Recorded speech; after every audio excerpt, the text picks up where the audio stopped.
በጣም እግዚአብሔርን እናመሰግናለን።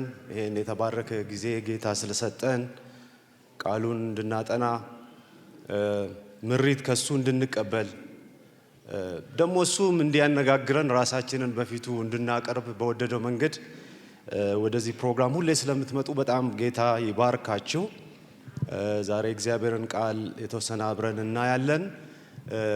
ወደ ዛሬው ክፍል ከመሄደ በፊት ቅድም ሲነበቡ የነበሩትን መጽሐፍ ቅዱስ ክፍሎች ሰሞኑን እያጠናው ነበረ እና ሁለተኛ ሳሙኤል ያዕቆብ ላይ እንደው ትንሽ ምናልባት መንፈስ ቅዱስ ከኃይል ከስልጣን ጋር ያይዞ ትንሽ ማሳሰቢያ እየሰጠ ያለ ይመስለኛል። አንዳንዶቻችንን ምናልባት ብዙዎቻችንን እግዚአብሔር በብዙ አቅጣጫ በልጽጎናል። ስልጣን የመወሰን አቅም ሰጥቶናል። በሌሎች ህይወት ላይ የመወሰን ድል ሰጥቶናል። ቤትም ቢሆን ከቤትም ውጪ እና ያ ኃይል ምንጩ እግዚአብሔር እንደሆነ እና ምናልባት ያንን ስልጣን ተጠቅመን ደግሞ እንደው በቃ አንዳንድ ውሳኔ ለማድረግም የፈጠንን የቸኮልን ካለን ሰው እንዳንጎዳ እንድንጠነቀቅ መንፈስ ቅዱስ የሚያሳስብ ይመስለኛል። ክብር ለእግዚአብሔር ይሁን።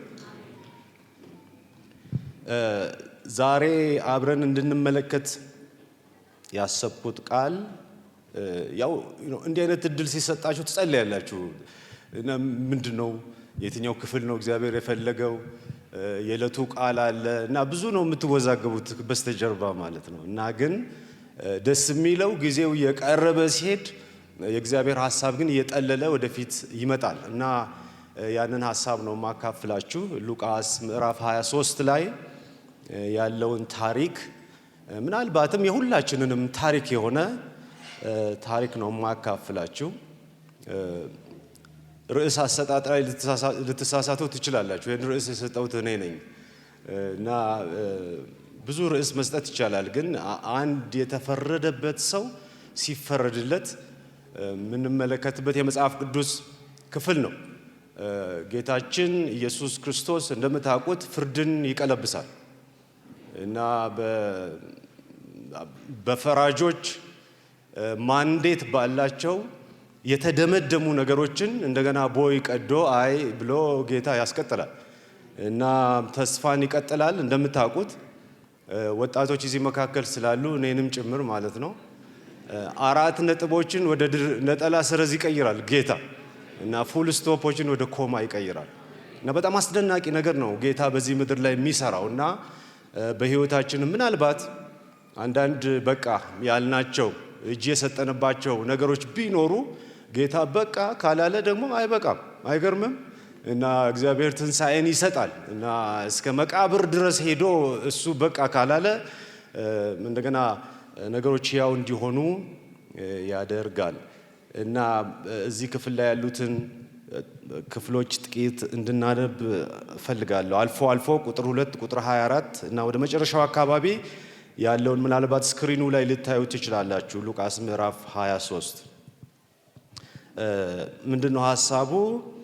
እንግዲህ ጌታችን ኢየሱስ ክርስቶስ የተከሰሰበት ነውና ይህ ሕዝባችንን ሲያጣምም ለቄሳርም ግብር እንዳይሰጥ ሲከለክል ደግሞም እያሉ እየጨመሩበት እኔ ክርስቶስ ንጉሥ ነኝ ሲል አገኘ ነው ብለው ይከሱት ጀመር ይላል። ይሄ አስተያየት ሳይሆን በሕግ ባለሙያዎች በጣም ጠቢብ በሆኑ ሰዎች ተመክሮ ከሕግ አቅጣጫ ሊያዋጣ የሚችል የማይደገም በደንብ የተሰላ ክስ ነው እዚህ ጋር የሚያቀርቡት እና የሕዝብ ድምፅ ነው እና በጣም ትልቅ ሙያዊ ሐሳብ ያለበት የታጨቀበት በጣም ነገረኛ የሆነ ሐሳብ ነው የሚያቀርቡት። ከዛ ቀጥሎ ቁጥር 24 ላይ ጲላጦስም ልመናቸው እንዲሆንላቸው ፈረደበት ይላል። በጌታ ላይ ያንን አቤቱታ ተቀብሎ ፈረደ ይላል። ቁጥር 32 33 ላይ ሌሎችንም 2 ክፉ አድራጊዎች ደግሞ ከእርሱ ጋር ይገድሉ ዘንድ ወሰዱ፣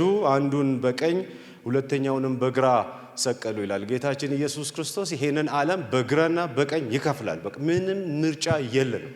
ማመን ሌላ ነገር ነው፣ አለማመን ሌላ ነገር ነው እና የዚህ ዓለም ፍጻሜ የሚዳኘው በጌታችን በመድኃኒታችን በኢየሱስ ክርስቶስ ነው። አንዱ ግራ ነው፣ አንዱ ቀኝ ነው። በቃ እና እዚህ ታሪክ ውስጥም እሱ ነው የምንመለከተው እና እዚህ ክፍል እንዳየነው አቤት ፍጥነቱ ይሄ በዓለም ላይ ምናልባት በጣም በፍጥነቱ ብይን ከተሰጠባቸው ውስብስብ ክሶች መካከል ይሄ የመጀመሪያው ይመስለኛል። አንዳንድ ሰዎች እንደሚናገሩት ከ1 እስከ 2 ሰዓት ነው የፈጀው ነው የሚሉት። ይሄ ሁሉ ፕሮሰስ ማለት ነው። ሄሮድስ ጋርም ሄዶ ሲመለስ ያው ኢየሩሳሌም አይደል ሁለቱም ያሉት ጥቂት ነው። የአንድ 300 ሜትር ያህል ርቀት ነው ቢሮአቸው አንዱ ካንዱና በ2 ሰዓት በማይሞላ ጊዜ ውስጥ ክሱ ቀርቦ ዳኛው በቦታው ሆኖ ተፈረደ በጌታ በኢየሱስ ክርስቶስ ላይ። አቤት ለማጥፋት ያለው ፍጥነት በዚህ ዓለም ላይ በእውነት እጅግ በጣም ነው የሚገርመው። ሌላ ጊዜ እኮ ቢሮክራሲው አያልቅም።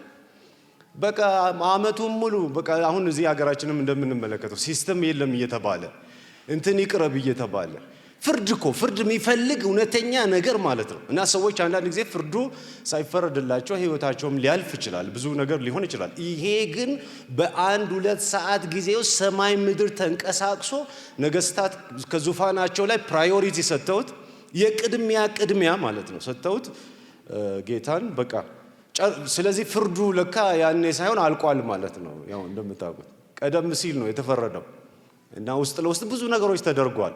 የአንዴው የቅርጽ የናሙና የታይታ የሰረሞኒ ስራ እንደሆነ እንመለከታለን።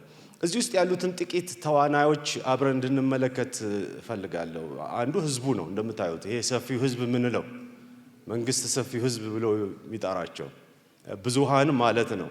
እነዚህ ከሳሾች ናቸው እና ህዝብ ሆ ብሎ እየተመመ አንድ ላይ አንድ አጀንዳ ይዞ ሲወጣ እውነት ይመስላል እና ነገስታት ይደነግጣሉ እና ያ ህዝብ ያለው ነገር እውነት ይሆናል እና ብዛት ማለት እውነት ማለት እንዳይደለ፣ ብዛት ጥራትም እንዳልሆነ፣ ድምጽ ብልጫ ዲሞክራሲ እንጂ እውነትን እንደማያመለክት፣ ስለዚህ ድምጽ ብልጫ እውነትን አያሳይም ማለት ነው። እውነትን አያሳይም። ሆታ ለአመጽ እንጂ ለፍትህ ምንም አይጠቅምም። በጣም ይገርማቸዋል። አንዳንድ ጊዜ ብዛት ከጌታ መንገድ ሊለይ ይችላል። የደራ ሐሳብ ብዙሃን የተቀበሉት ፋሽን የሆነ የዘመኑ አካሄድ ትውልድን ከጌታ ሊለይ ይችላል። እኛ የማያልፍበት የዘላለም ፋሽናችን ጌታችን መድኃኒታችን ኢየሱስ ክርስቶስ ነው። ክብር ለእግዚአብሔር ይሁን። አንዳንድ ጊዜ በዚህ ዘመን ሶሻል ሚዲያው ላይ የምትመለከቱት የደራ ነገር ህዝቡ የሚከተለው ፋሽን በቲክቶክ ሊሆን ይችላል። እነዚህ እንግዲህ ተጽዕኖ አድራጊ ነው ተጽዕኖ አምጪ የሚባሉ አነቃቂ የሚባሉ ሰዎች በቀላሉ ህዝቡን እንዲያው በቃ እውነት የሚመስል ነገር አድርገው ህዝቡ እንዲከተላቸው ሊያደርጉ ያስባሉ። በተለይ ልጆቻችን፣ ወጣቶቻችን። ስለዚህ ጥንቃቄ ያስፈልጋል ማለት ነው። ሆ ስለተባለ ብዙ ህዝብ ስለሚያደርግ ስለበዛ ሃይማኖት እንኳን ቢሆን ዘመናትን ስለፈጀ ስለሰነበተ ስለቆየ እውነት ሊሆን አይችልም። እውነት ኢየሱስ ክርስቶስ ብቻ ነው። እንደምታውቁት ጌታ ስለ እውነት አይደለም ያስተማረው፣ ራሱ እውነት ነኝ ነው ያለው። ፈላስፎች ስለ እውነት ይፈላሰፋሉ፣ ሌሎች ደግሞ እውነትን ይሰነጣጥቃሉ፣ ሌሎች ደግሞ ስለ እውነት ያስተምራሉ። ኢየሱስ ክርስቶስ ብቻ ነው በምድር ላይ ቆሞ እውነት ነኝ። ብዙ የሃይማኖት መሪዎች ስለ መንገድ ያስተምራሉ። በዚህ ብትሄዱ በዚህ ብታደርጉ ዘዴ ነው፣ መላምልት ነው፣ የኑሮ ዘዴ ነው፣ ኑሮ በዘዴ ነው። መንገድ እኔ ነኝ ያለ ጌታ ብቻ ነው እና ህይወትንም እንደዚሁ ማለት ነው። ስለዚህ ጌታችን ኢየሱስ ክርስቶስ የሚለውን መስማት ያዋጣል እና የብዙሃን አስተሳሰብ ምናልባት ከጌታ የከለከላችሁ ሰዎች ካላችሁ የጌታ እውነት ፍጥጥ ብሎ እንዳይወጣ እንዳትመሩበት ስፍራ እንዳትሰጡት ያደረገ ካላችሁ ቡድኖች፣ ግለሰቦች ብትኖሩ፣ ቤተሰቦች ብትኖሩ እንደው ትንሽ ቆም ብሎ ማሰብ ያስፈልጋል ለማለት ነው። ክብር ለጌታ ይሁን። ሁለተኛው ንጉሥ ጲላጦስ ነው። ይሄ ደግሞ ፈራጅ ነው፣ ባለስልጣን ነው እና ዙፋን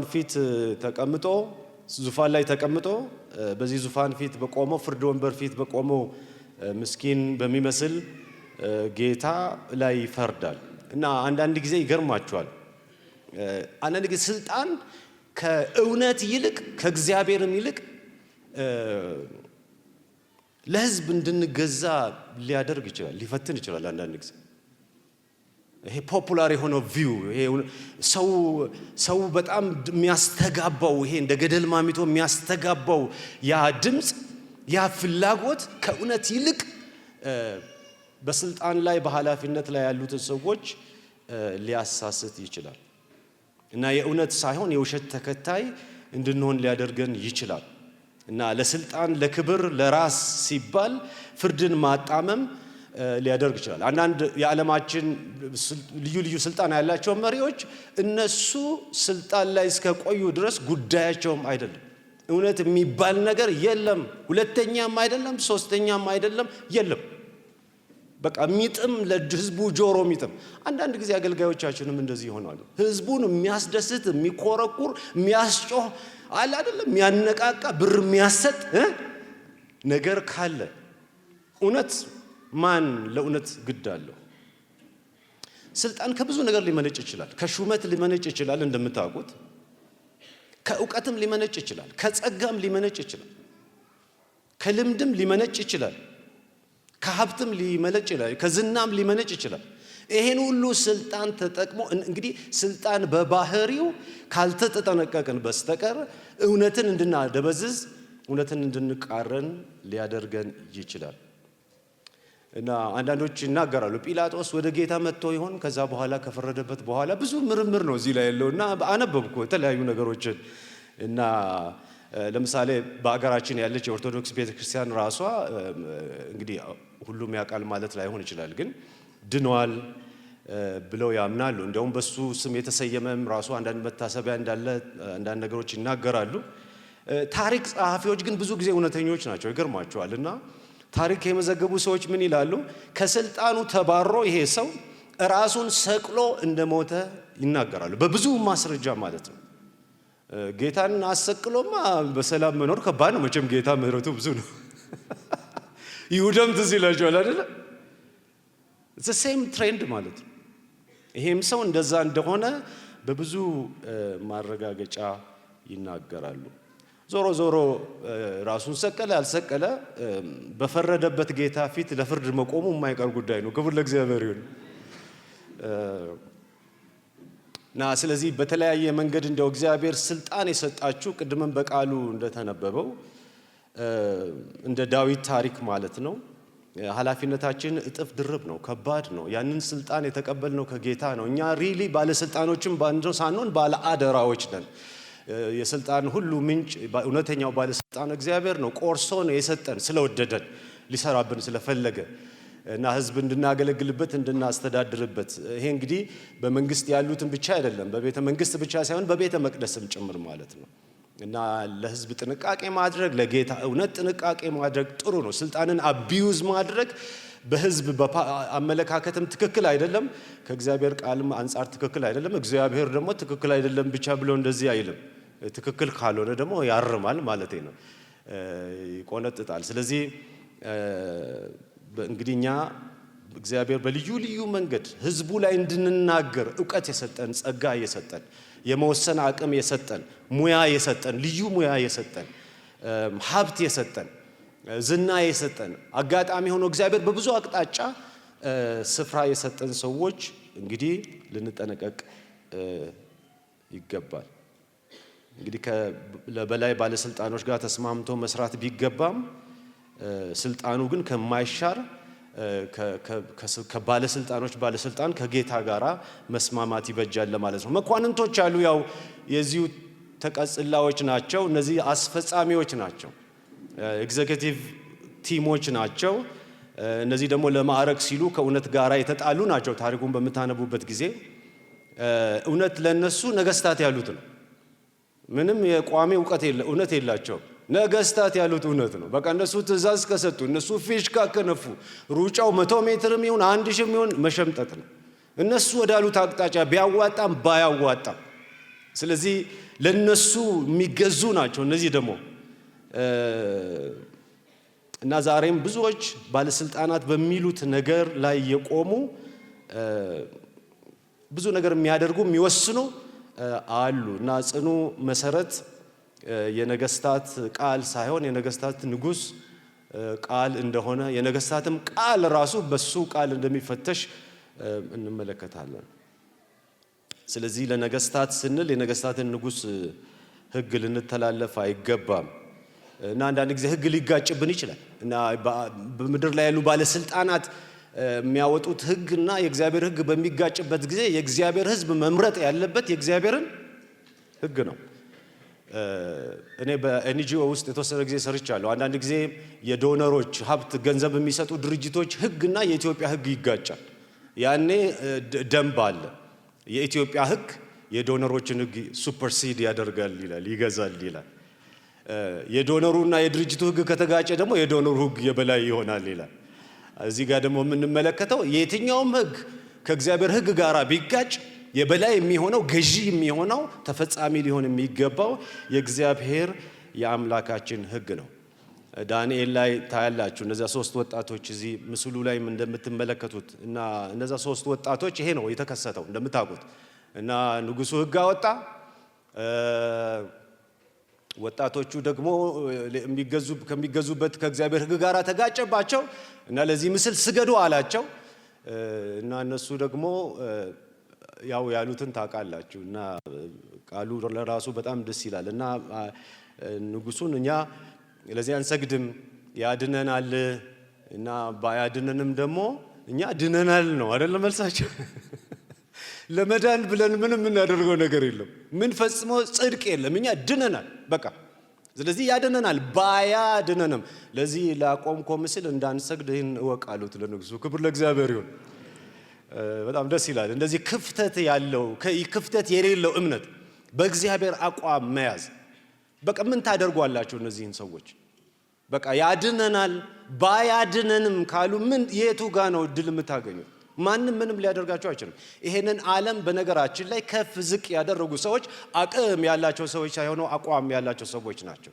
እግዚአብሔር በክርስትናችን አንዱ የሰጠን አንጡራ ሀብታችን ጉልበታችን ማንም ሊወስድብን የማይችል ብዙ አቅም ሳይሆን ብዙ አቋም ነው። ክብር ለእግዚአብሔር ይሁን።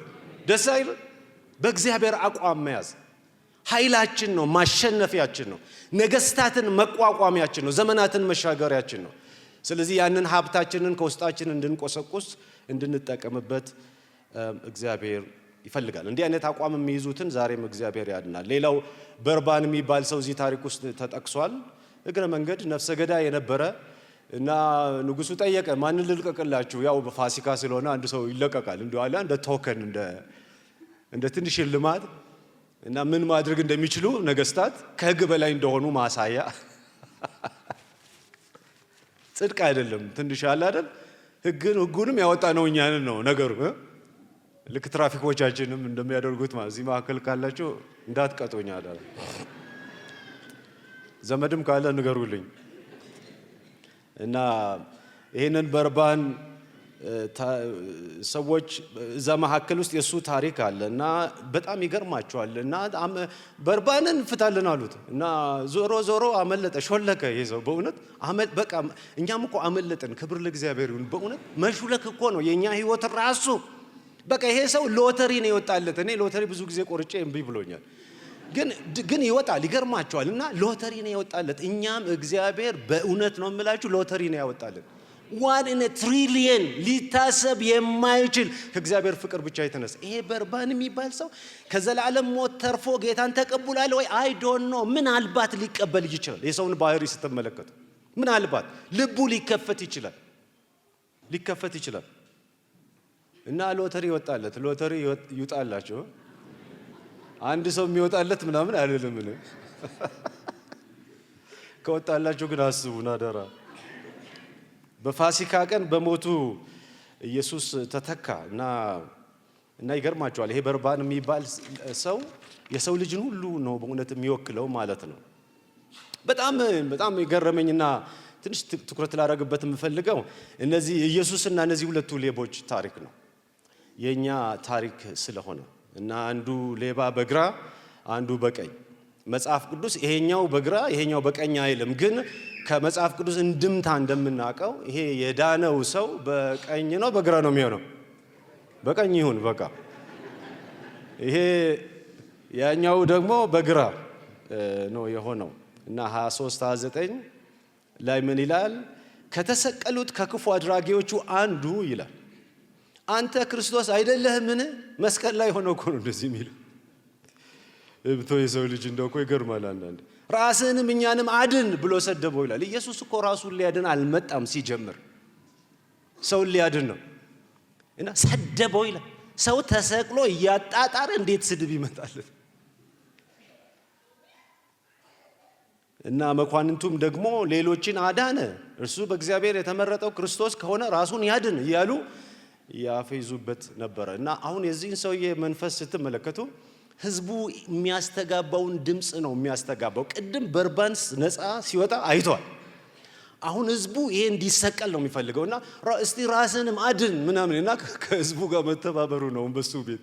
ምናልባት ይሄ ያድነኝ ይሆናል ብሎ አስቦ የነሱን ሙዚቃ ነው የሚጫወተው፣ የነሱን ድምፅ ነው የሚያስተጋባው። እኔ አንድ በጣም ወደው ጓደኛ አለኝ አብሮ አደጌ እና ብዙ ጊዜ ሲያወራ እኔን እያየ አያወራም። ከጎን ያለውን የማይመለከተን ሰው እያየ ነው የሚያወራው እና አለ አይደል ምናምን ይላል። በቃ እና ሰው ይደነግጣል። እዛ ያለው እንደ አይነት ጓደኛ ሊኖር ይችላል እዚህ ማከል እና ምንድነው መሰለ ምናምን ይላል። በቃ አሁን ይሄ ሰውዬ ልክ የስ ጓደኛዬ ባህሪ ነው ያለው።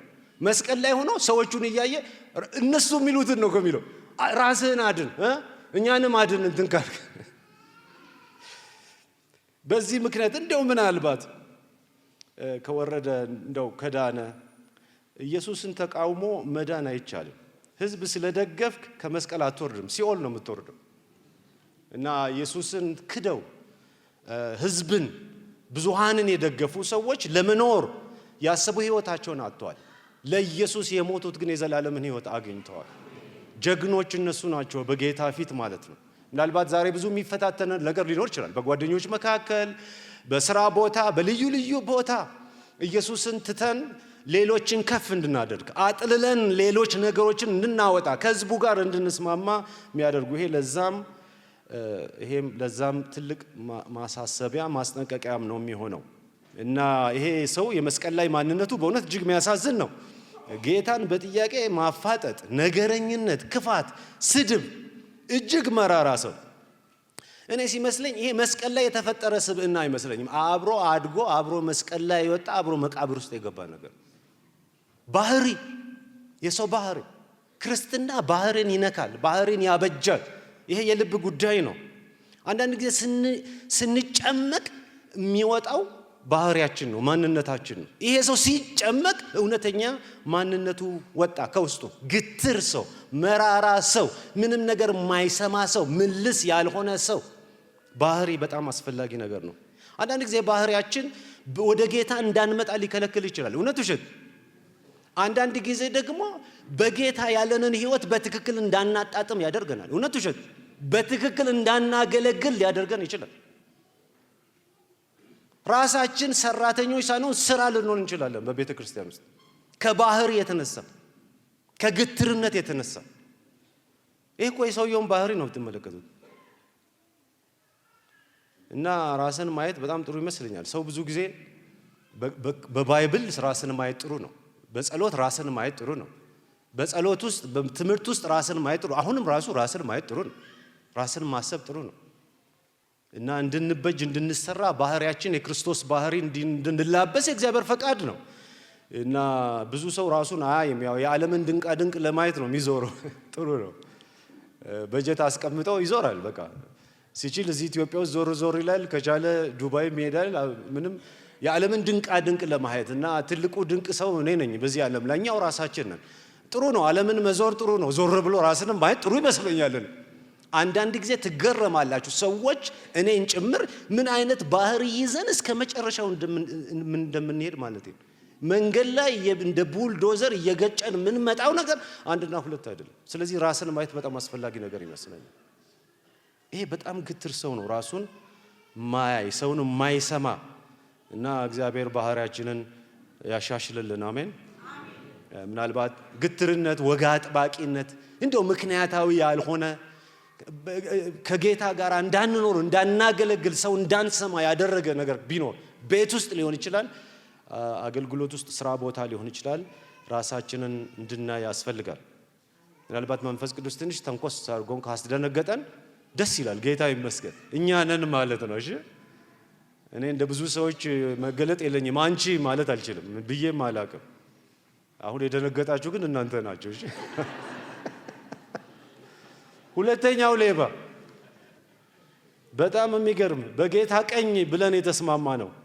እንደዚህ አለ፣ አንተ እንደዚህ ባለ ፍርድ ሳለህ ይላል። ጓደኛውን እኮ ነው። እግዚአብሔርን ከቶ አትፈራውምን?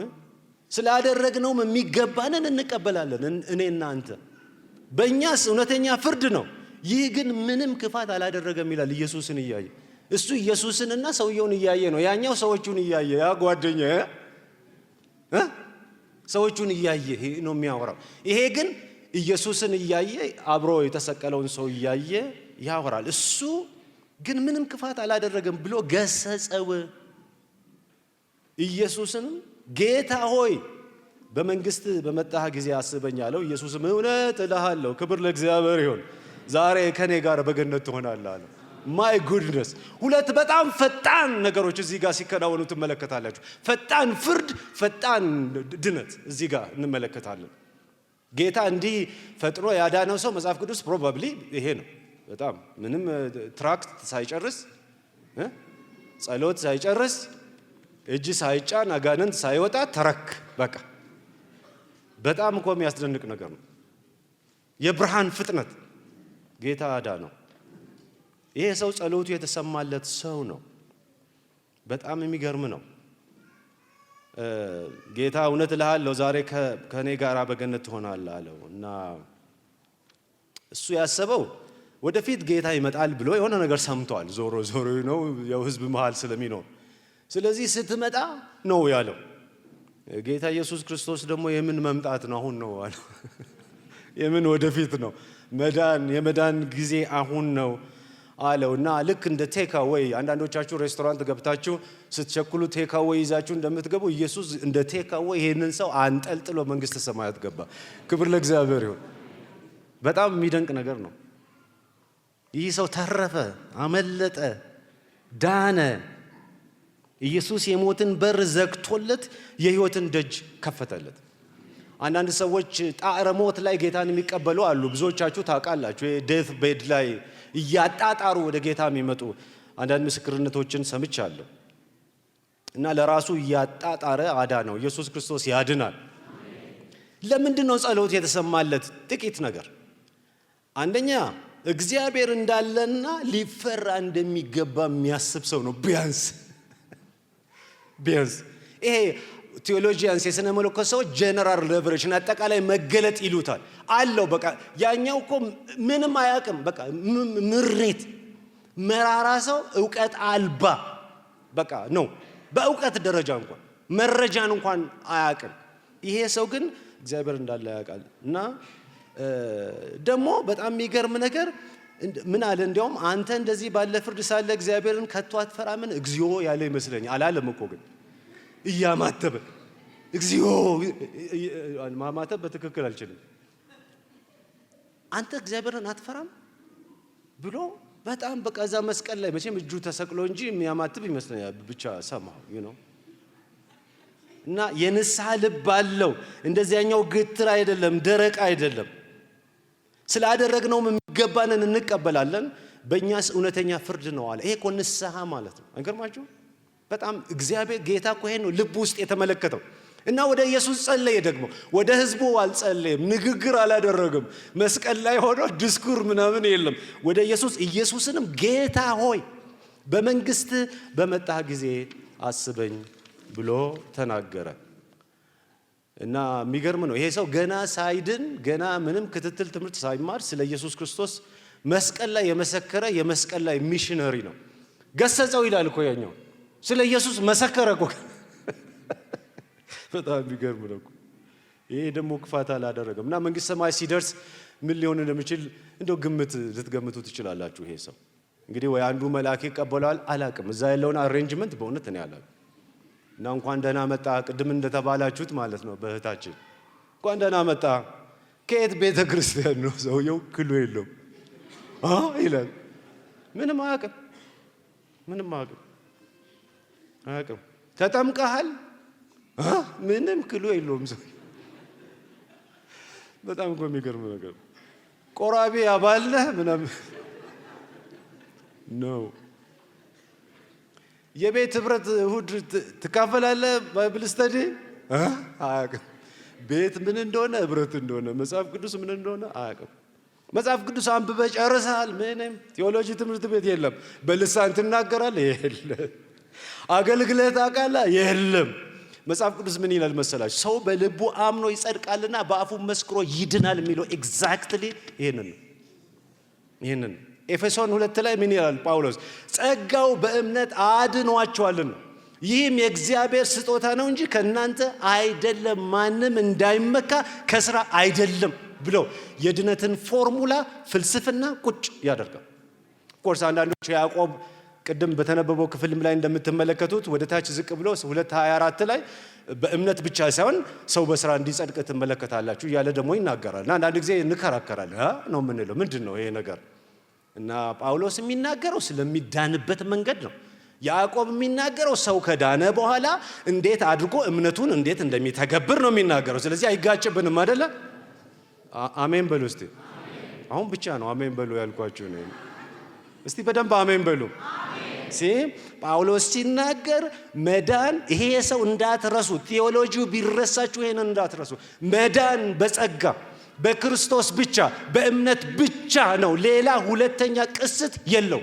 በቃ የዳን ነው በዚህ ነው። ጥሩ ስለሆናችሁ አልዳናችሁም፣ እግዚአብሔር ስለመረጣችሁ። ንስሐ እንደዚህ ሰው እሺ ስላላችሁ እጅ ስለሰጣችሁ ዳናችሁ። ለዚህ ነው ድነታችን አይወሰድብንም ከካድን ብቻ። ኢየሱስ የለም አናምንም ካልን እሱን ጌታ ያውቃል። በእውነት እሱ ችግር ነው። እስካመንን ድረስ ግን ከጌታ ጋር ሆነን እንቀጥላለን። ማጠቃለያ ላይ የመጨረሻው ብዙ ነገር ከዚህ መማር እንችላለን። በእውነት እኔ አበረታታችኋለሁ ይህን እንድታጠኑ። ስለ ስኬትም ማሰብ ይቻላል። ማን ነው ስኬታማ ሰው በዚህ ዓለም ላይ? እና አሁን ሶሻል ሚዲያ ላይ ብትሄዱ ወደ 10,000 የስኬት ምክሮች አሉ። ይሄን ብታደርግ ይሳካልሃል፣ ይሳካል። አንዱ ቃልቻ 3 ነገር ይነግረናል፣ አንዱ 17 ይነግረናል፣ አንዱ እንትን ይነግረናል ይላል። እና ሪሊ ይሄ ሰው ምን ይላል መሰላችሁ? ስኬት ማለት በጌታ መዳን ነው ብሎ ነው የሚደመድመው። አይገርምም? ባዮግራፊው ምንም ቢሆን ታሪኩ ምንም ቢሆን በምድር ላይ ያሳለፈው ነገር ምንም ቢሆን እዳዝ ማተር በመንግስተ ሰማያት ለዘላለም ደምቆ ከጌታው ጋር ይኖራል። ስኬት ይሄ ነው። ምናልባት እዚህ መካከል ልትኖሩ ትችላላችሁ። የክርስትና አስተምሮ ያጭበረበራችሁ ሰው ከዳነ ይሄ ይሆናል፣ በቃ ይበለጽጋል ወይ እንደዚህ ይሆናል። ጥሩ ነው፣ እግዚአብሔር ያበለጽጋል። ትልቁ የብልጽግና ራስ ቁንጮ ብልጽግና ግን በጌታ በኢየሱስ ክርስቶስ መሆን ነው። አይገርማችሁም? የእግዚአብሔርን መንግስት መውረስ፣ እግዚአብሔር ያሰበልንን ማግኘት። ስለዚህ ሁላችንም የተሳካልን ሰዎች ነን። ክብር ለእግዚአብሔር ይሁን። ለእግዚአብሔር ጭብጨባ መስጠት እንችላለን።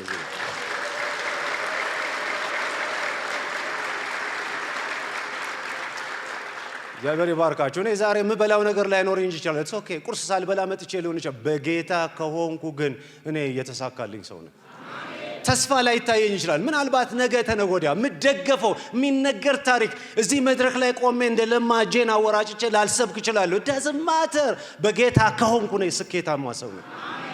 ይሄ በጌታ መሆንን ከምንም ጋራ ልንቀላቅለው አይገባም። ሁለተኛ አይደለም፣ ሁለተኛም የለውም፣ ብቻውን ነው በቃ።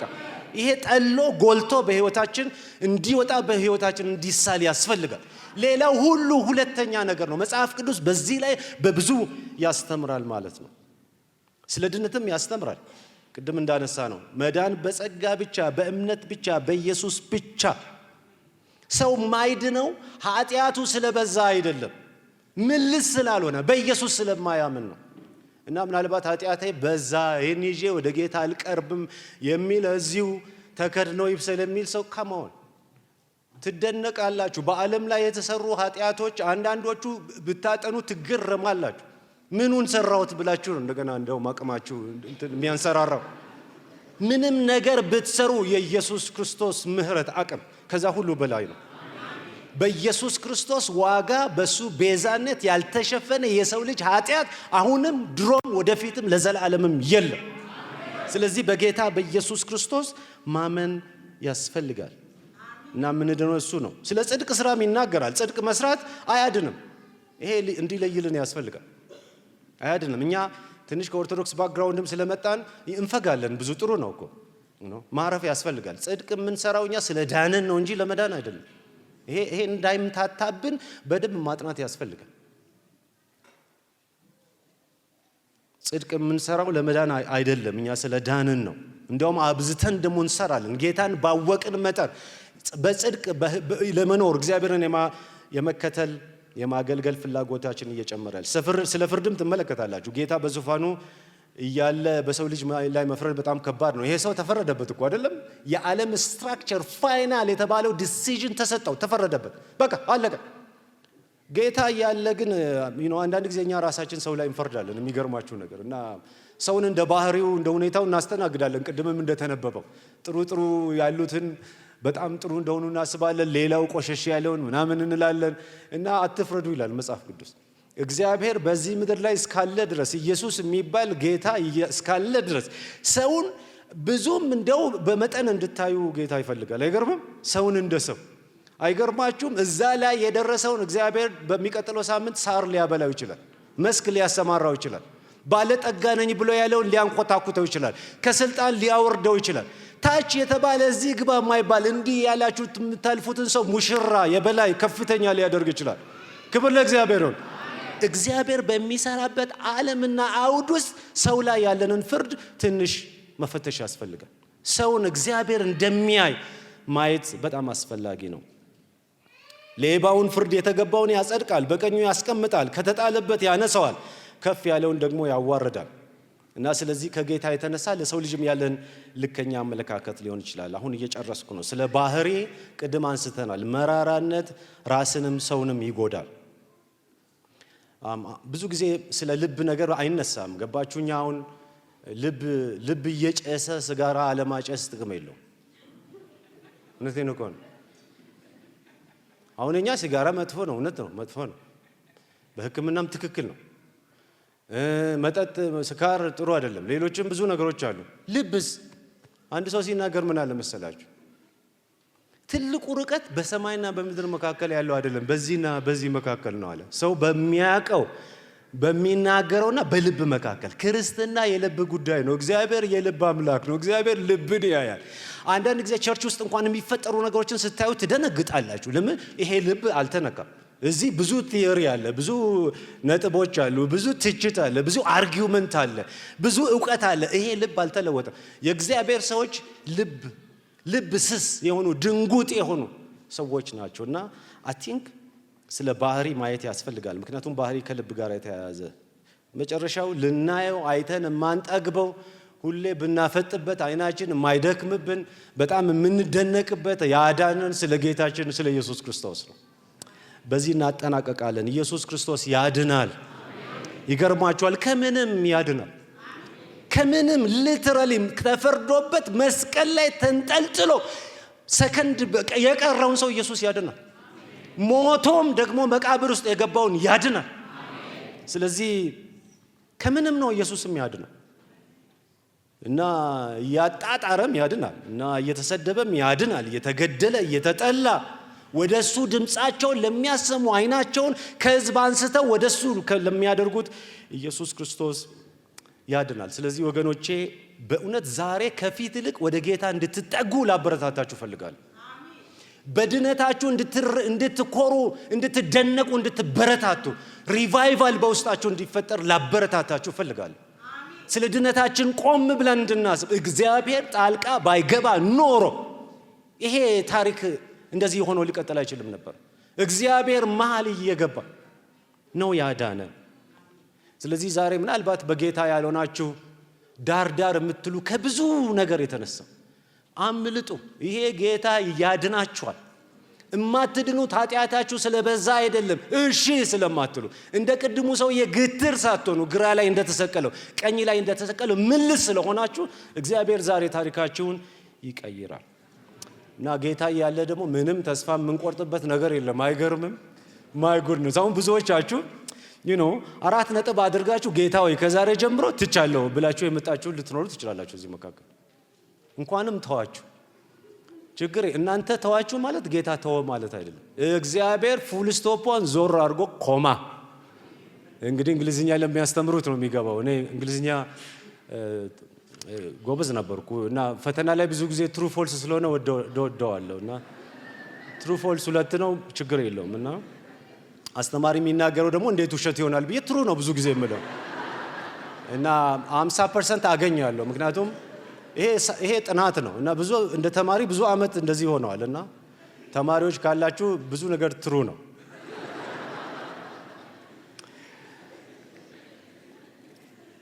ጌታ ኢየሱስ ክርስቶስ ትንሣኤና ሕይወት እኔ ነኝ አለ። በጥቂትም በብዙም ብቻችንን ሃንድል ማናረጋቸው ልንይዛቸው ማንችላቸው ብዙ አጀንዳዎች፣ ብዙ ድግሶች፣ ብዙ ስጋቶች በእጃችን፣ በደጃችን፣ በቤታችን አፍንጫችን ስር ሊኖሩ ይችላሉ። ስለዚህ አይኖቻችሁን ወደ ጌታ እንድታነሱ ይገርማችኋል። ይሄ ሕክምና ነው። ይሄ መፍትሄ ነው። ይሄ ትልቅ አቅም ነው። እኛ ጌታችን ለኛ አቅማችን ነው። ከጌታ ጋር የማንወጣው አንድ ዳገት አንድ ነገር የለም። በጌታ እጅ ያለች ጠጠር አትባክንም። እኛ በሱ እጅ ያለን ጠጠሮች ነው። ስለዚህ እግዚአብሔር በሕይወታችን ጣልቃ እየገባ እያዳነን ምድርን ሁሉ እያዳነ ክብሩን እያሳየን ይቀጥላል። በዚህ ጌታ እንድትበረታቱ እምነታችሁን አቧራ እንድታራግፉ ነቃ እንድትሉ ይሄንን ሳምንት በድል እንድትወጡ እንድትገቡ በጌታ ፍቅር አበረታታችኋለሁ። ክብር ለእግዚአብሔር ይሁን። ጨርሻለሁ።